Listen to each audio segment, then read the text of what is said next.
Hello entities.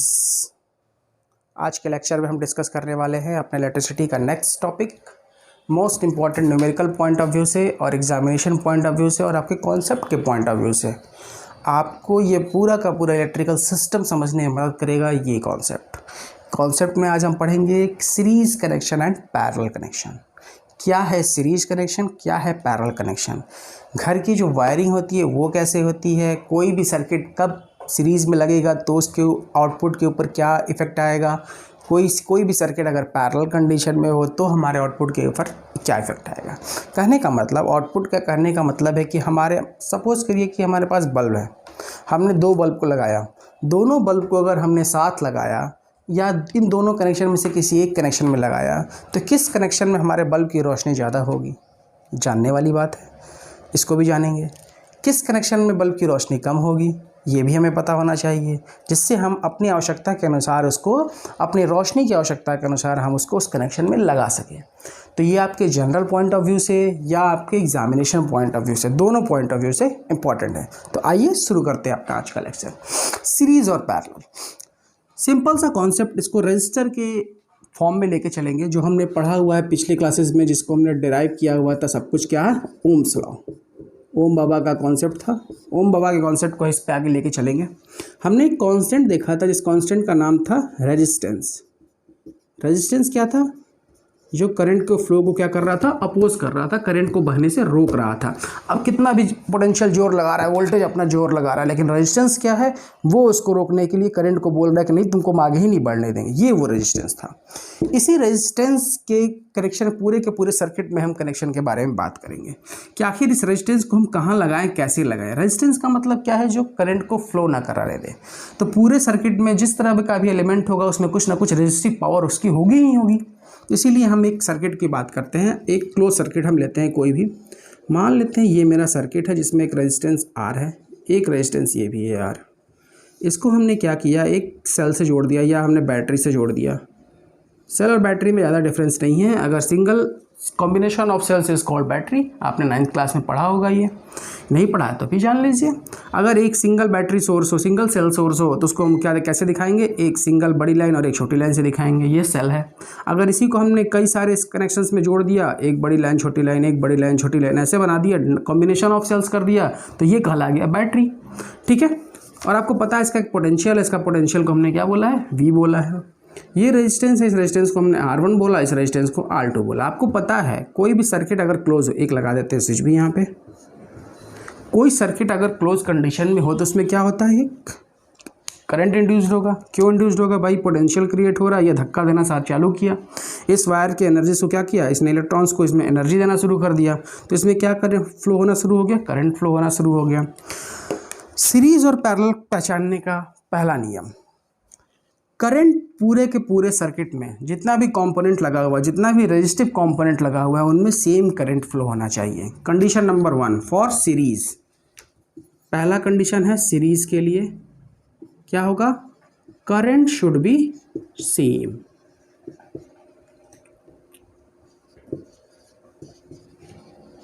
In all components या register, जिसको बोलो R बोलो। ये सर्किट है हमारा, करंट हमारा क्या है? प्लस से माइनस की तरफ फ्लो करना शुरू कर रहा है। I हमारा गया, इसमें कितना करंट गया? I करंट फ्लो हुआ। यहाँ से I करंट बाहर निकला, वापस रास्ता तो एक ही है, इसी रास्ते से इस करंट को जाना है। तो इस कंपोनेंट में भी कितना करंट जाएगा? I। इस कंपोनेंट में भी कितना करंट जाएगा? I। ओवरऑल करंट कितना निकल के आया? I। यदि ऐसा कंडीशन हो किसी भी सर्किट में, किसी भी क्लोज सर्किट में, इसको हम क्लोज सर्किट बोले तो ज़्यादा बेहतर है। किसी भी क्लोज सर्किट में अगर ऐसा कंडीशन हो तो हम बोलेंगे कि R1 और R2 क्या हैं? दोनों R1 और R2 क्या हैं? सीरीज में हैं। किस में हैं? सीरीज में, यानी श्रेणी क्रम में हैं, एक साथ आपस में जुड़े हुए हैं। अगर हम इसको हेड बोलें और इसको टेल बोलें, यानी रजिस्टर किसी भी चीज़ के दो पार्ट हो गए, एक हेड हो गया, एक टेल हो गया, तो रजिस्टर का हेड और एक टेल, दूसरा रजिस्टर क्या होगा? इसके हेड से और इसके टेल से जुड़ा होगा। यानी कि एक रजिस्टर का दूसरा टेल दूसरे रजिस्टर के पहले हेड के साथ जुड़ा हो, इस प्रकार का कोई कनेक्शन बनता है तो वो कनेक्शन क्या कहलाएगा? सीरीज कनेक्शन कहलाएगा, है ना। आइए अब इस पर छोटा सा चीज़ देखते हैं। सीरीज कनेक्शन में ही ये वोल्टेज है, इसके अक्रॉस वोल्टेज कितना होगा? दो रजिस्टर है, आपको पता है वोल्ट पोटेंशियल डिफरेंस यहाँ है तो पोटेंशियल डिफरेंस यहाँ भी होगा, तो जो कि दोनों का अलग अलग अपना वोल्टेज होगा तो इसका वोल्टेज कितना होगा R1 में। अगर हम वोल्टेज करें V1 की बात करें तो V1 इक्वल टू क्या हो जाएगा, करंट फ्लो होने वाला I सेम है सब में, तो I इंटू R1, यही तो ओम बाबा बोलते हैं अपने फॉर्मूला से, बोलते हैं ना V इक्वल टू IR, यही फॉर्मूला था ओम्स लॉ का। तो इसी ओम्स लॉ के अकॉर्डिंग हमने क्या देख लिया, इस रजिस्टर में कितना पोटेंशियल का ड्रॉप हो रहा है, पोटेंशियल डिफरेंस कितना हो रहा है, इस रजिस्टर के ऊपर वोल्टेज ड्रॉप कितना हो रहा है। तो वोल्टेज कितना आ गया, पहला V1 अगर वोल्टेज माने रजिस्टर का R1 रजिस्टर का तो V1 इक्वल टू IR1 मान लेते हैं, पहला इक्वेशन है हमारा। इसी करंट को आगे ले जाते हैं, इस रजिस्टर में देखते हैं कितना वोल्टेज हुआ, तो यहाँ का वोल्टेज V2 मान लेते हैं, तो करंट सेम जा रहा है, रेजिस्टेंस की वैल्यू बस चेंज हो रही है, R2 हो गया, तो अब ये दूसरा कंडीशन हो गया है ना। तो दोनों कंडीशन में हमने क्या देखा, V1 equal to IR1, V2 equal to IR2 है ना। तो ओवरऑल सर्किट में करंट कितना है, I है, ओवरऑल सर्किट में करंट कितना है, I है। तो अगर हम इसका इक्विवेलेंट रेजिस्टेंस निकालें, इक्विवेलेंट कहने का मतलब हो गया, मान लेते हैं ये सर्किट किसी एक औरत के दो बच्चे हैं है ना, एक माँ है, माँ के दो बच्चे हैं, एक बच्चा R1 है, एक बच्चा R2 है। अब R1 वाला बोलेगा कि माँ R2 को ज़्यादा प्यार करती है, R2 वाला बोलेगा कि माँ R1 को ज़्यादा प्यार करती है, लेकिन भाई माँ तो माँ है, माँ तो माँ है, सबको वो एक नज़र से देखेगी। जब एक नज़र से देखेगी तो हम बोलेंगे कि ठीक है भाई तुम दोनों बच्चे मेरे लिए क्या हो, एक जैसे हो, इसीलिए हम तुमको क्या कहते हैं, इक्विवेलेंट करते हैं, समान मानते हैं। क्या मानते हैं तुमको, हम समान मानते हैं, और इसका एक नाम दे दिया गया R इक्विवेलेंट, यानी कि दोनों को समतुल्य कर दिया गया, दोनों को बराबर कर दिया गया। तो सीरीज कनेक्शन में मान लेते हैं ये दो पॉइंट A है, ये पॉइंट B है, इन दोनों के बीच में ये दोनों बच्चे हैं, इन दोनों को बच्चों को जोड़ के एक बच्चा बना दिया गया, A और B, इन दोनों के बीच में एक बच्चा बन गया। अब इसकी वैल्यू कितनी होगी, चूँकि करंट दोनों में जा रहा है सेम, तो इसलिए R की जो वैल्यू होगी वो हमको निकालना होगा यहाँ से। तो हमने देखा R इक्विवेलेंट रेजिस्टेंस A और B के पॉइंट के बीच में कितना इक्विवेलेंट रेजिस्टेंस क्या कर दिया हमने, R इक्विवेलेंट मान लिया। माँ ने बोला कि भाई दोनों तुम मेरे लिए बराबर हो, तो हम क्या करते हैं कि इसका इक्विवेलेंट सर्किट ड्रॉ कर लेते हैं अब इसके माँ के अकॉर्डिंग। माँ ने बोला कि भैया तुम मेरे बच्चे हो, तुम मेरे सबके लिए समान हो, तो इसलिए तुम्हारा नाम हम क्या रख देते हैं, R इक्विवेलेंट रख देते हैं। तो R इक्विवेलेंट इन्होंने नाम रख दिया, पोटेंशियल V रहा, करंट इसमें क्या हो रहा है, I फ्लो हो रहा है। तो अब आप इसका भी वोल्टेज देख लेते हैं, यहाँ पे हमने वोल्टेज देखा इसका VR1 IR1, इसका V2 का वोल्टेज देखा IR2, इसका वोल्टेज देख लेते हैं, V इक्वल टू क्या हो जाएगा, I R इक्विवेलेंट, यही तो भाई पूरा का पूरा वोल्टेज ओवरऑल सर्किट में फ्लो करेगा। और एक कंडीशन में इसमें देखते हैं, आइए जरा सा ऊपर इसको थोड़ा डिलीट करते हैं और यहाँ पे इसको देखते हैं, थोड़ा सा आगे की तरफ ले जाते हैं, है ना। ये हम बात कर रहे हैं अभी सीरीज कनेक्शन की, है ना। इस सर्किट को थोड़ा सा और आगे एलोबरेट करते हैं, इसको मान लेते हैं इक्वेशन नंबर 3 हम, V1 और V2, चूंकि आपको पता है यही वोल्टेज क्या हो रहा है, दो पार्ट में डिवाइड हो रहा है ना, तो हम इक्वेशन 3 से कह सकते हैं कि V equal to V1 plus V2। आखिर ओवरऑल पूरे के पूरे सर्किट में वोल्टेज उतना ही है, माँ का प्यार तो उतना ही है, भले ये बच्चा बोल रहा है कि मेरे पास इतना ज़्यादा प्यार है, ये बोल रहा है मेरे पास इतना ज़्यादा प्यार है, लेकिन ओवरऑल प्यार कितना है, उतना ही है। हम क्या बोल सकते हैं, V equal to V1 plus V2, और हमको पता है V1 की वैल्यू क्या आ गई, IR1 लिख लेते हैं भाई, V2 की वैल्यू क्या आ गई, IR2 लिख लेते हैं। अब आपको दिख रहा होगा इन दोनों में I कॉमन ले सकते हैं, तो I इक्वल टू क्या आ गया, R1 प्लस R2। ये ओवरऑल आपका पोटेंशियल आ गया, ये ओवरऑल आपका क्या आ गया, पोटेंशियल आ गया। अब हम देख रहे हैं कि ये इक्वेशन हमारा इक्वेशन नंबर 4 आ गया। इक्वेशन नंबर 3 और इक्वेशन नंबर 4 में आपको कुछ सिमिलरिटीज़ दिख रही होगी। सिमिलरिटीज़ क्या है, दोनों इक्वेशन को क्या कर देते हैं, इक्वेट कर देते हैं, दोनों V की वैल्यू है, तो इक्वेशन नंबर 3 को और इक्वेशन नंबर 4 को बराबर करते हैं। बराबर करने पर हमको क्या मिल जाएगा, I R equivalent equal to I R1 plus R2। अब ये वाला करंट इस वाले करंट को खा गया ना भाई। जब खा गया तो लास्ट में हमको क्या मिलता है, R इक्विवेलेंट की वैल्यू क्या मिल जाती है, R1 plus R2। Most important series circuit, series combination. तो किसी भी सीरीज कॉम्बिनेशन में अगर किसी सर्किट में कोई कंपोनेंट ऐसे लगा हो, कोई रजिस्टर ऐसे लगा हो, तो ओवरऑल उस इक्विवेलेंट रेजिस्टेंस का मान कितना हो जाएगा, R1 प्लस R2। और इसका एक जनरल टर्म अगर देखें तो इस जनरल टर्म में हम लिख सकते हैं R equivalent is equal to R1 plus R2 plus dot dot dot plus Rn। ये एक इसका जनरल फॉर्मूला हो गया। जितना भी रेजिस्टेंस हो अगर वो सीरीज कनेक्शन में है तो कुछ नहीं करना है, उसको आपस में क्या कर देना है, जोड़ देना है। मान लेते हैं कि एक 3 रजिस्टर है, एक रजिस्टर की वैल्यू 2 ओम, एक रजिस्टर की वैल्यू 3 ओम, एक रजिस्टर की वैल्यू 1 ओम। तो ओवरऑल पूरे सर्किट में रेजिस्टेंस कितना हो जाएगा, इक्विवेलेंट वैल्यू कितनी हो जाएगी, 3 2 5 1 6 ओम, है ना। तो ओवरऑल 6 ओम का रेजिस्टेंस हो जाएगा। उस 6 ओम का रेजिस्टेंस अकॉर्डिंग क्या होगा, उसका पूरा का पूरा सर्किट में एनालिसिस होगा। अब तो ये बातें थी आपकी किसकी, सीरीज कनेक्शन की, है ना। तो सीरीज कनेक्शन में पॉइंट क्या याद रखना है आपको, सीरीज कनेक्शन में करंट आपका सेम होगा सारे के सारे कंपोनेंट में, और रजिस्टर की वैल्यू क्या होगी, हमेशा बढ़ेगी।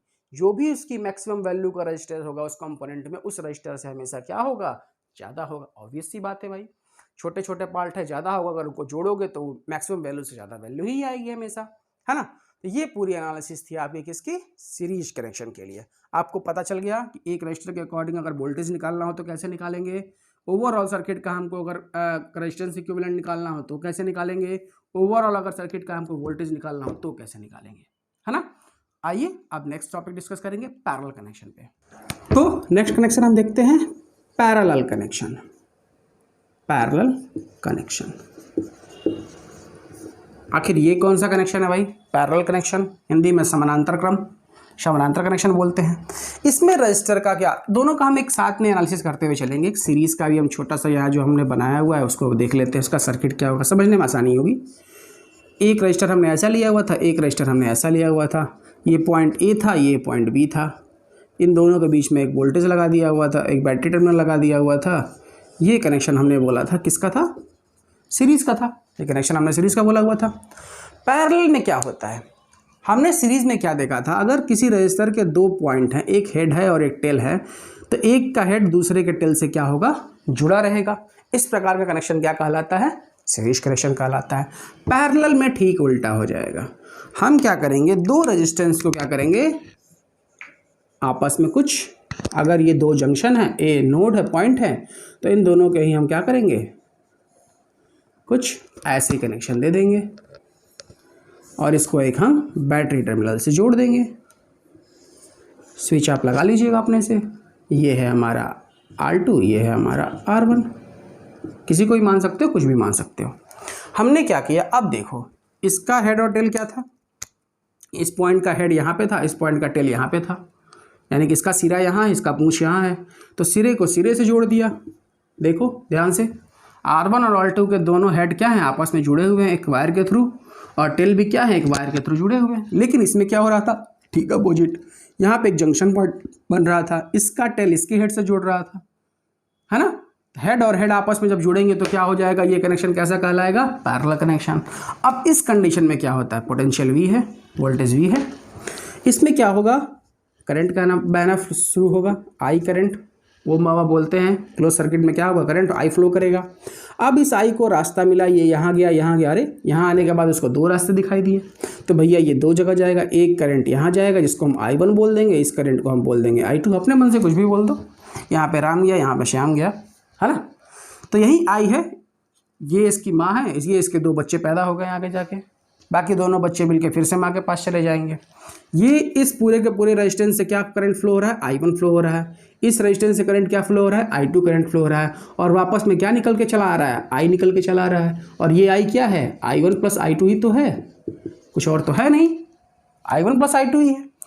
तो इस जगह पर इसका रेजिस्टेंस कितना, वोल्टेज कितना हो जाएगा, V इक्वल टू क्या होता है, IR1 होता है। तो यहाँ का जब वोल्टेज हो जाएगा V1, या इसको वोल्टेज के टर्म में देखते हैं, तो ओवरऑल वोल्टेज कितना है यहाँ पे, ये वोल्टेज V है, यानी कि ये वाला सिरा यहाँ पर है, ये वाला सिरा कहाँ पे है, यहाँ पे है। ओवरऑल पूरा का पूरा वोल्टेज क्या है, दोनों में सेम है। तो I1 की वैल्यू क्या आ जाएगी, यहाँ पे I1 की वैल्यू क्या आ जाएगी, आपको पता है V इज इक्वल टू क्या होता है, IR। तो I इक्वल टू क्या हो जाएगा, V अपॉन R। तो V अपॉन R, तो ओवरऑल वोल्टेज कितना है, V अपॉन R1। यहाँ के लिए I2 की वैल्यू क्या आ जाएगी, V upon R2, same condition में। और हमको पता है I इक्वल टू क्या होता है, I1 प्लस I2। जब I equal to I1 plus I2 होता है तो हम इन क्या करेंगे, दोनों इक्वेशंस को जोड़ देते हैं। तो I इक्वल टू क्या हो जाएगा हमारा overall V by R1 plus V by R2। अब इसका भी इक्विवेलेंट सर्किट बना लेते हैं, जैसा हमने इसका बनाया हुआ था। इसका हमने इक्विवेलेंट सर्किट कैसे बनाया हुआ था, एक रेजिस्टेंस ले लिया था, एक वोल्टेज सोर्स ले लिया था, इसको बैटरी बोला था और इसको बोल दिया था आर इक्विवेलेंट, और ये भी दोनों रेजिस्टेंस को जोड़ के इतना बना लिया था। और इस आर इक्विवेलेंट की हमारी सीरीज वैल्यू क्या आई थी, R1 प्लस R2। वैसे ही इसका एक इक्विवेलेंट सर्किट बना लेते हैं। इसका इक्विवेलेंट सर्किट क्या बनेगा, एक रेजिस्टेंस लगा देते हैं भाई दोनों को जोड़ के, एक बैटरी सोर्स लगा देते हैं और इसमें वोल्टेज पोटेंशियल दे देते हैं, इसको आर इक्विवेलेंट बोल देते हैं। करंट इसमें आई जाएगा, वोल्टेज वी होगा, है ना। तो हमको पता है इसमें से क्या हो जाएगा, आई इक्वल टू, इस सर्किट को सॉल्व करेंगे तो same V by R equivalent. I equal to क्या आ गया, वी बाई आर इक्विवेलेंट। अब इस वैल्यू को यहाँ पुट कर देते हैं। मान लेते हैं ये इक्वेशन 1 है, ये इक्वेशन 2 है। तो इक्वेशन 2 की वैल्यू को इक्वेशन 1 में हम पुट कर देते हैं, है ना। तो आइए पुट करते हैं। तो इस वैल्यू को पुट करेंगे तो V by R equivalent is equal to V by R1 plus V by R2। अब देखिए यहाँ पर क्या है, वी कॉमन है, V R equivalent is equal to, V को बाहर निकाल लेते हैं, 1 by R1 plus 1 by R2, है ना। R2 को थोड़ा साफ से लिख देते हैं भाई, समझने में परेशानी ना, बच्चा नाराज़ हो जाएगा। तो अब देखिए ये वाला भी इस भी को खा गया, बचा क्या 1, तो 1 by R equivalent is equal to 1 by R1 plus 1 by R2। लेकिन ध्यान देना है यहाँ पे आर इक्विवेलेंट क्या है, रिवर्स में है, इन्वर्सली है।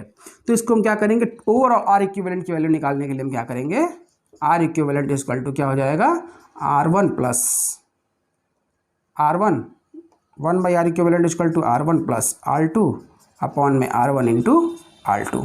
अब इसको चेंज कर देते हैं, that is equal to R equivalent that is equal to R1 into R2 upon में R1 प्लस R2।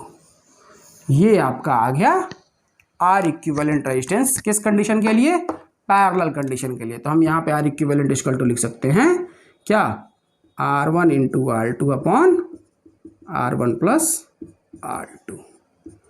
ये दोनों फॉर्मूले आपके लिए बहुत इंपॉर्टेंट है किसी भी सर्किट को सॉल्व करने के लिए। कोई सर्किट पैरेलल में कैसे है, कोई सर्किट सीरीज में कैसे है, दोनों को पहचानना बहुत ज़रूरी है। पैरेलल में क्या होगा, करंट हमेशा बढ़ जाएगा, रजिस्टर के दोनों सिरे क्या होंगे आपस में, हेड हेड उनका आपस में जुड़ा रहेगा, टेल टेल आपस में जुड़ा रहेगा। ऐसा कनेक्शन होगा तो ये कनेक्शन क्या कहलाएगा, पैरेलल कनेक्शन कहलाएगा। अगर हेड और टेल आपस में जुड़े होंगे तो ऐसा कनेक्शन कौन सा कहलाएगा, सीरीज कनेक्शन कहलाएगा। सीरीज कनेक्शन में रेजिस्टेंस की वैल्यू क्या होगी, हमेशा ज़्यादा होगी। पैरेलल कनेक्शन में क्या होगा, रेजिस्टेंस का वैल्यू कम होगा। देख लो वैल्यू निकाल के, मान लेते हैं एक रेजिस्टेंस R1 की वैल्यू 1 है और R2 की वैल्यू 2 है, तो 2 और 1 कितना हो जाएगा, मल्टीप्लाइड बाई 2 और 2/3, 2/3 मतलब कि 1 से भी वैल्यू क्या आएगी, कम आएगी। और ओवरऑल रेजिस्टेंस कितना था, 2 ओम का था और 1 ओम का था। यानी कि जो इसका कम वैल्यू वाला रेजिस्टेंस होगा उससे भी कम वैल्यू आएगी पूरे ओवरऑल सर्किट के रेजिस्टेंस की, किसमें, पैरेलल कनेक्शन में। और सीरीज में हमने क्या देखा था, जो रेजिस्टेंस की मैक्सिमम वैल्यू थी उससे ज़्यादा वैल्यू आ रही थी। और एक खास बात हमने क्या देखा था, सीरीज में करंट क्या था, सेम हो रहा था। और लेकिन पैरेलल कनेक्शन में हमने क्या देखा, ओवरऑल रेजिस्टेंस के ऊपर जो वोल्टेज हो रहा है, जो पोटेंशियल हो रहा है, वो सेम हो रहा है। तो पैरेलल कनेक्शन में क्या देखा हमने, वोल्टेज सेम होगा, वोल्टेज चेंज नहीं होगा, करंट शुड बी सेम। किस कंडीशन में, जब रेजिस्टेंस की वैल्यू इक्वल हो। अगर ये भैया ज़्यादा खाना खाने वाला होगा तो ये ज़्यादा करंट खाएगा, ये कम खाने वाला होगा, इसका 2 रोटी में कम काम चल जा रहा है तो ये भैया इसको कम खाना चाहिए, इसको ज़्यादा खाना चाहिए, इसका पेट ज़्यादा बड़ा है, इसका मान ज़्यादा बड़ा है तो इसको भाई ज़्यादा खाना चाहिए होगा। इस कंडीशन में क्या होगा, करंट दोनों में अलग होगा। लेकिन करंट इक्वल हो सकता है किस कंडीशन में, जब दोनों भैया सेम आइडेंटिकल हो, यानी कि दोनों का वैल्यू क्या हो, सेम हो। ठीक है, तो दोनों पॉइंट आपको याद रखना है। करंट डिफरेंट होगा, मे बी कंडीशन इससे लगा रहे हैं क्योंकि आपको मैंने बता दिया अगर वैल्यू अलग अलग है तो करंट डिफरेंट ही होगा, लेकिन अगर वैल्यू सेम है तो वो करंट इक्वल भी हो सकता है। सॉरी फ्रेंड्स, थोड़ा इंटरप्शन के लिए लाइट चली गई थी, तो हमने देखा था क्या, हमारा पैरेलल कनेक्शन में क्या हो रहा था, वोल्टेज सेम हो रहा था, करंट डिफरेंट हो रहा था, लेकिन करंट इक्वल भी हो सकता था। किस कंडीशन में, जब आपका क्या होगा, दोनों रेजिस्टेंस क्या होंगे, आइडेंटिकल होंगे, इक्वल होंगे, है ना। और सीरीज कनेक्शन में क्या हो रहा था, ठीक उल्टा हो रहा था, वोल्टेज नहीं, यहाँ पे करंट सेम हो रहा था, दोनों में वोल्टेज क्या हो रहा था, अलग अलग हो रहा था। इसका वोल्टेज हमने देखा था VR1 आ रहा था, इसका वोल्टेज क्या आ रहा था, VR2 आ रहा था, है ना। आइए अब इसके ऊपर कुछ न्यूमेरिकल्स करते हैं हम, ठीक है।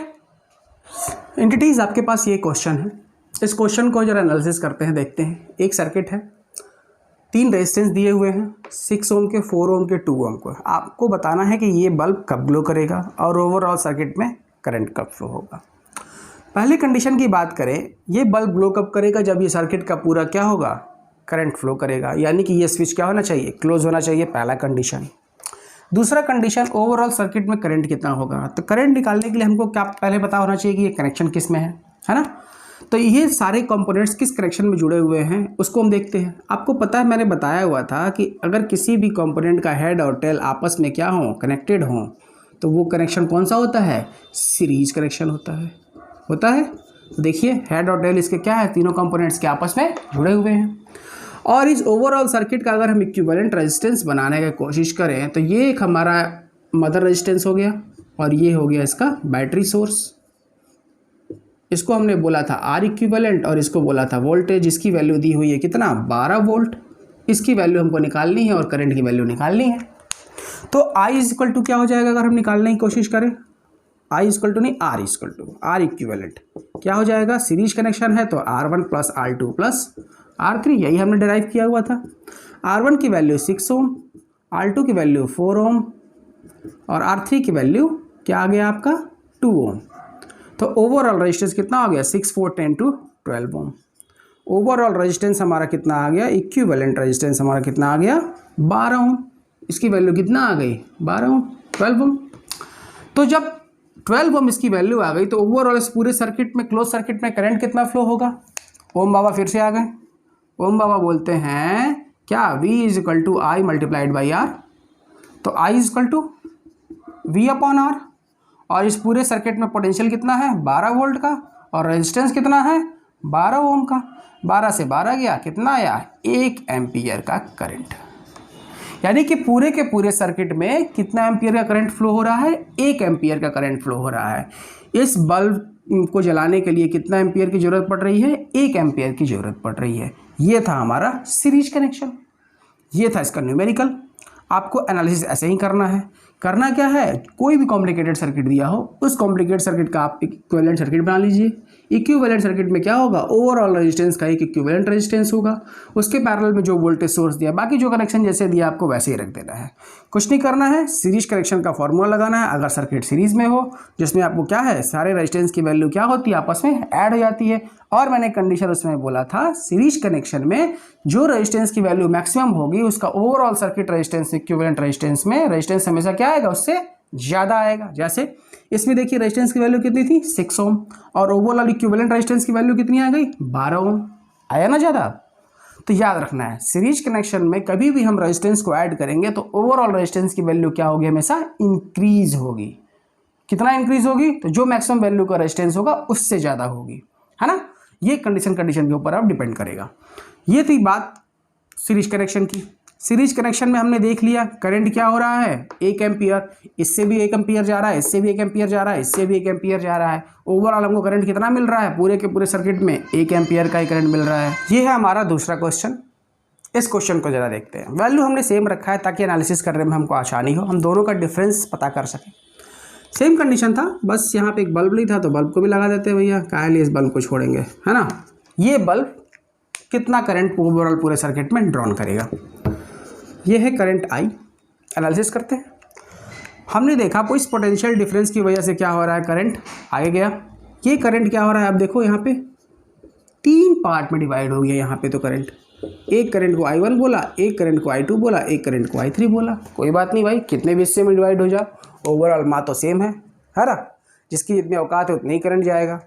आइए देखते हैं, इस सर्किट का इक्विवेलेंट रेजिस्टेंस बनाते हैं। इक्विवेलेंट सर्किट बनाते हैं, रेजिस्टेंस क्या, इक्विवेलेंट रेजिस्टेंस बैटरी सोर्स, है ना। Or equivalent V equal to 12 volt overall current. आइए निकालने की कोशिश करते हैं आर इक्विवेलेंट। कनेक्शन आपको दिख रहा है, इसका हेड, इसका टेल, इसका हेड, इसका टेल, इसका हेड, इसका टेल। क्या दिख रहा है आपको? सारे के सारे टेल एक पॉइंट से जुड़े हुए हैं, सारे के सारे हेड एक पॉइंट से जुड़े हुए हैं। इस कंडीशन में और करंट भी क्या हो रहा है? डिवाइड हो रहा है, डिवाइड हो रहा है। जब ये करंट डिवाइड हो गया और हेड का हेड कनेक्शन एक साथ, टेल का टेल कनेक्शन एक साथ, तो ये पूरा का पूरा सर्किट किस कॉम्बिनेशन में आ जाता है? पैरेलल कॉम्बिनेशन में आ जाता है। सर्किट कौन सा है? पैरेलल कॉम्बिनेशन में। और पैरेलल कॉम्बिनेशन का इक्विवेलेंट रेजिस्टेंस क्या होता है? हमने पढ़ा है पैरेलल कॉम्बिनेशन का आर इक्विवेलेंट इक्वल टू क्या हो जाएगा? R1 इसको ऐसे लिख लेते हैं, आसानी होगी। हमने वहाँ पे 2 रेजिस्टेंस का निकाला हुआ था, तो आर इक्विवेलेंट इक्वल टू क्या हो जाएगा? 1/R1 plus 1/R2 plus 1/R3। यही था, एंड सो ऑन, जितना तक चाहो उतना तक 1/R1 में जोड़ते जाओ। तो हम निकालते हैं इसका आर इक्विवेलेंट। तो 1/R1 कितना हो जाएगा? 1/6 plus 1/4 plus 1/2 that is equal to 1/R equivalent. इसको सॉल्व करते हैं तो 2 4 6 का एलसीएम कितना आ जाएगा? तो 12 आ जाएगा। 12 आ जाएगा ना भाई? तो 6 2 ज़ा 12, 4 3 ज़ा 12, 2 6 ज़ा 12 दैट इज इक्वल टू 63992 11/12। तो आर इक्विवेलेंट कितना हो जाएगा इसका? 12/11। ये कितना आ गया? आर इक्विवेलेंट 12/11 ओम। कोई बात नहीं भाई, 12/11 ओम, ये हमारा आर इक्विवेलेंट आ गया। तो ओवरऑल इस पूरे सर्किट में करंट कितना होगा? तो आपको पता है इस ओवरऑल सर्किट में करंट कितना जाएगा? तो I इज इक्वल टू क्या होता है? I is equal to V/R। और वोल्टेज सोर्स कितना दिया हुआ है? 12 वोल्ट। 12 वोल्ट की वैल्यू लिख देते हैं 12। आर की वैल्यू कितनी आ गई? आर इक्विवेलेंट की वैल्यू कितनी आ गई? 12/11। अब चूंकि 11 नीचे है तो ये कहाँ चला जाएगा? ऊपर। तो 12/12 मल्टीप्लाई बाई 11, 12 से 12 कट गया, 11 एम्पियर। दिख रहा है? कुछ एज्यूम कर पा रहे हो आप? समझ पा रहे हो? सेम सर्किट जब हमने सीरीज में बनाया था, कहाँ बनाया था? सीरीज में। कैसा था? कुछ ऐसा था, कुछ ऐसा था। R1 R2 R3 वैल्यू भी सेम थी 642। तो ओवरऑल इस सर्किट में करंट कितना जा रहा था? I की वैल्यू कितना आ रहा था? 1 एम्पियर। और लेकिन जैसे ही हमने पैरेलल में लगा दिया, करंट की वैल्यू क्या हो गई? बढ़ गई। कितना बढ़ गया? 10 एम्पियर बढ़ गया। यानी कि ओवरऑल इस पूरे सर्किट में करंट कितना चला गया? 11 एम्पियर की करंट फ्लो होने लगी। यानी कि ये रेजिस्टेंस क्या हो गए? आपस में बढ़ के वैल्यू को कम कर दिए। जब कम कर दिए तो भैया इसको इलेक्ट्रॉन्स को पाथ, करंट को फ्लो होने का पाथ क्या हो रहा है? आसानी से मिल रहा है, और जितना ज़्यादा हो सके उतना ज़्यादा वो ऊर्जा खर्च कर रहा है और आसानी से बल्ब को और तेजी से ग्लो करा रहा है। तो यही कनेक्शन, यही फायदा है इस कनेक्शन का कि इसमें क्या होता है? ओवरऑल रेजिस्टेंस की वैल्यू क्या हो जाती है? कम हो जाती है, जिसकी वजह से हमको जितना आउटपुट चाहिए होगा उतना आउटपुट आसानी से मिल जाता है। और हमारा बल्ब इस कंडीशन में क्या हो रहा था? इसको कम खाना मिल रहा था। इस कंडीशन में, यहाँ वाले जब कंडीशन में था तो इसको खाना कितना मिल रहा था? 1 एम्पियर। इसको 1 रोटी मिल रहा था। अब इसको रोटी मिलने लगा कितना? 11 रोटी मिलने लगा। तो भैया 1 रोटी खा के ज़्यादा एनर्जी देगा कि 11 रोटी खा के ज़्यादा एनर्जी देगा?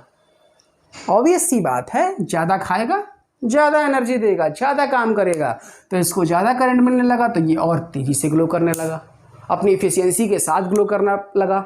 और इस कंडीशन में क्या हो रहा था? इसको इफिशियंसी कम मिल रही थी भाई, क्योंकि खाना कम मिल रहा था। जब खाना कम मिल रहा था, जब सुस्त रहेगा तो काम कैसे करेगा ज़्यादा, है ना? तो दोनों कंडीशन में हमने देखा, इस कंडीशन में बल्ब क्या हो रहा था? कम ग्लो कर रहा था ज़्यादा देन दिस। इस कंडीशन में क्या होगा? बल्ब ज़्यादा तेजी से ग्लो करेगा। क्यों? क्योंकि सर्किट का करंट कितना हो गया? खाना इसका कितना बढ़ गया? डोज क्या हो गया? बढ़ गया। 11 एम्पियर का डोज बढ़ गया। इसीलिए हमारे घरों में जो वायरिंग होती है, जो हाउस वायरिंग की जाती है, जिसकी वजह से ये सारे बल्ब, फैंस वगैरह, एसी वगैरह, सिस्टम वगैरह सब कुछ चलते हैं, वो सारे कनेक्शन किस कनेक्शन में होते हैं? हमेशा पैरेलल कनेक्शन में होते हैं। हाउस वायरिंग जो होती है आपकी, वो किस कनेक्शन में होती है? पैरेलल कनेक्शन में होती है, जिसकी वजह से आप क्या करते हो? मैक्सिमम का मैक्सिमम एनर्जी का यूटिलाइजेशन करते हो और लोड कम पड़ता है। अब आपको करंट को क्या होगा, एक ही तार से जाना नहीं पड़ेगा, अलग अलग तार उसको मिल जाते हैं जाने के लिए। इसकी वजह से हर एम्प्लायंस क्या करता है, अपने इच्छा के अनुसार, अपने रिक्वायरमेंट के अनुसार उतनी ऊर्जा को वो एब्जॉर्व करता है और आउटपुट को देता है। तो में अंतर समझ में आया आपको? सीरीज कनेक्शन का भी इस्तेमाल करेंगे, पैरेलल कनेक्शन का भी इस्तेमाल करेंगे। समझ में आया? इसी सर्किट में एक चीज़ और थोड़ा सा इसको और आगे की तरफ ले जाते हैं, इसको थोड़ा सा डिलीट करते हैं। हमको वैल्यू मिल गया है R इक्विवेलेंट इक्वल टू 12/11 और I इक्वल टू 11 एम्पियर। हमको इतना मिल गया, हमको इसी से काम है। और इसको थोड़ा सा आगे बढ़ाते हैं और इसको फिर हम समझते हैं। एक चीज़ और समझते हैं, अगर मैं पूछूं कि इस 6 ओम के रेजिस्टेंस से कितना करंट ड्रॉन होगा, कितना करंट फ्लो करेगा इस वाले रजिस्टर से, कितना करंट फ्लो करेगा इस वाले रजिस्टर से, कितना करंट फ्लो करेगा इस वाले रजिस्टर से, ताकि ओवरऑल रेजिस्टेंस जो हमारा करंट है वो 11 एम्पियर है ना। 11 एम्पियर तो हमारा ओवरऑल करंट आया पूरे सर्किट का, इस इक्विवेलेंट का। अगर मुझे क्वेश्चन में आ जाए कि इस 6 ओम के रेजिस्टेंस के थ्रू कितना हमारा करंट फ्लो करेगा, 4 ओम रजिस्टर के थ्रू कितना करंट फ्लो करेगा, 2 ओम रजिस्टर के थ्रू कितना करंट फ्लो करेगा, यानी I1, I2 और I3 तीनों की वैल्यू हमको निकालनी हो, तो क्या करेंगे देखते हैं। हमें क्या पता चल गया, ओवरऑल पूरे सर्किट का करंट कितना है 11 एम्पियर, इक्विवेलेंट का रेजिस्टेंस कितना है 12/11 ओम, और पोटेंशियल कितना है 12 वोल्ट, पता है हमको। अब देखिए ओवरऑल वोल्टेज क्या है, पूरे के पूरे टर्मिनल में सेम है, वोल्टेज सेम है, यानी कि यहाँ 12 वोल्ट है तो यहाँ भी 12 वोल्ट होगा, 12 वोल्ट यहाँ है, इसका मतलब 12 वोल्ट यहाँ भी होगा। तो I1 इक्वल टू क्या हो जाएगा, I1 इक्वल टू V/R1 होगा। इसी तरह I2 इक्वल टू क्या हो जाएगा, V/R2, और इसी तरह I3 इक्वल टू क्या हो जाएगा, V/R3।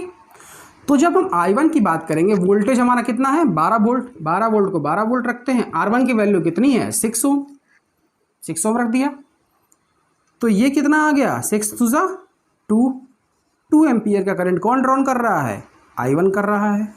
सेम दूसरी तरह देखते हैं, V की वैल्यू 12, R2 की वैल्यू 4 ओम, तो 4 3 जा 12, यानी कि 3 एम्पियर की वैल्यू कौन कर रहा है, I2 ड्रॉन कर रहा है। तीसरे कंडीशन में देखते हैं, वोल्टेज की वैल्यू 12 सेम है, चूंकि पैरेलल कनेक्शन है, पैरेलल कनेक्शन में हमने पढ़ा था वोल्टेज क्या होगा, सेम होगा। R3 की वैल्यू 2, तो 2 6 जा 12, that is equal to 6 ampere I3। अब हमको पता है यहाँ से तो I1 I2 I3 निकल रहा है, लेकिन यहाँ क्या निकल रहा है, I निकल रहा है, और I की वैल्यू क्या थी, I1 plus I2 plus I3। तो जोड़ के देख लो, चेक कर लो, 2 + 3 + 6, 6 3 9 9 to 11 एम्पियर। ओवरऑल करंट क्या हो गया 11 एम्पियर इस पूरे सर्किट से फ्लो किया। I1 के थ्रू 6 ओम के रजिस्टर के थ्रू कितना फ्लो किया 2 एम्पियर, 4 ओम के रजिस्टर के थ्रू कितना फ्लो किया करंट 3 एम्पियर, 2 ओम के रजिस्टर के थ्रू कितना फ्लो किया करंट 6 एम्पियर। यानी कि रेजिस्टेंस की वैल्यू जितना कम होगा करंट उतना ही ज़्यादा फ्लो करेगा। हमने जब पढ़ा था कंडक्टर के बारे में तो बताया था, है ना, कि कैसे V प्रोपोर्शनल है I के, और रेजिस्टेंस कैसे इफेक्ट करता है, रजिस्ट कितना करेगा, वो जितना रजिस्ट कम करेगा उतना ही ज़्यादा करंट फ्लो करेगा। ठीक है, ओवरऑल सर्किट का एनालिसिस ये रहा आपके सामने। आशा है आपको कोई भी न्यूमेरिकल में प्रॉब्लम नहीं होगी। बाकी सारे न्यूमेरिकल्स हम नेक्स्ट किसी अगले वीडियो में पूरा का पूरा न्यूमेरिकल आपके NCERT बेस्ड का सॉल्व करेंगे, और इससे भी इससे ज़रा टिपिकल और मज़ेदार सर्किट्स को सॉल्व करेंगे। Thank you.